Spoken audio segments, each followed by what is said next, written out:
Alright, we're here at Latrell Falls, which is one of the many waterfalls that line the gorge. So one of the cool things about the gorge is that it has just about as many waterfalls as any other place in the world. And along the scenic byway, you can stop at a lot of these falls along the way. Even there's a few of them that you can go and jump in and swim in that are a little bit east of here. So this is one of those spots that they saw, and they said this is a place that should be open to the public and used kind of for everybody for recreational purposes. So you can go ahead and zoom in and check out all. They have a little pathway and stuff that goes right down to the edge. This is only a few miles outside of Portland, outside of Gresham, so it's definitely something that we can all get out here and check out. Alright, we're here at Multnomah Falls, which is the most famous waterfall in the Columbia Gorge. And one of the really cool things about this area is it kind of encompasses what this place is supposed to mean. So Simon Benson, who is an immigrant from Norway, he came over here right about the turn of the century and made his fortune in logging. And this is one of the tracts of land that he purchased as part of his business. You might know him from the Benson Bubblers and also from Benson Polytechnic High School. So they used to have this bridge right up here. It used to be a kind of like an Indiana Jones style, like rickety old wooden bridge that went across this area so that you could get to the hiking trail up above. And so Simon Benson figured that out, and he knew that they wanted to bring a lot of people out here as part of the scenic byway and everything like that. So he cut a check right then and there to an Italian architect who also built the Benson Bubblers to build this bridge right here, which has stood for about 100 years now. So really cool thing about this area, and as you can see, it's a pretty awesome place that a lot of people come to when they come to the city of Portland. So, let's get to the top. Yeah!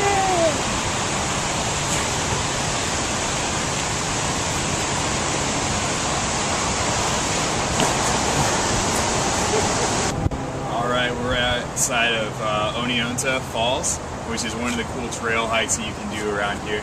But this is one of the original tunnels that they built when they were building the byway along the Columbia River Gorge. And one of the cool things that they're doing now with this area is they're revitalizing these spots, and this one was actually rebuilt a few years ago. As you can see, some of the wood is pretty new there, so that people can come up and go biking, go running, and then just basically use it for a recreational area.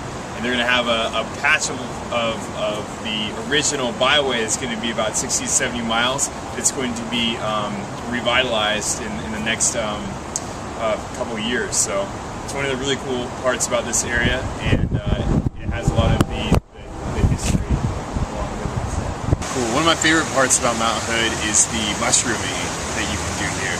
So basically anybody can come up to Mount Hood and go picking mushrooms, and the mushrooms that you can find up here that are edible are porcinis or bolitas, and then you can find chanterelles and matsutakis, and then hedgehog mushrooms as well. And this isn't the season for right now, so we can't do very much. They do have a few spores of different funguses that are around right now, but and actually morel season is coming up. But the industry, the mushroom industry in Oregon is gauged to be about $40 million a year. And the cool thing about that is it's all underground. None of it is seen by the government. So it's basically a cash industry, a black market industry where the fluctuations are dependent upon the demand in markets here like the Pacific Northwest, but then also in places like Japan, which is a huge importer of Oregon mushrooms. And so another interesting tie-in is like morels, which are one of the more sought-after mushrooms in this area. Is they really like areas that are clear cuts or burn areas. So when we talk about forestry and clear cutting, morels are one of the very few species that end up benefiting from something like clear cutting.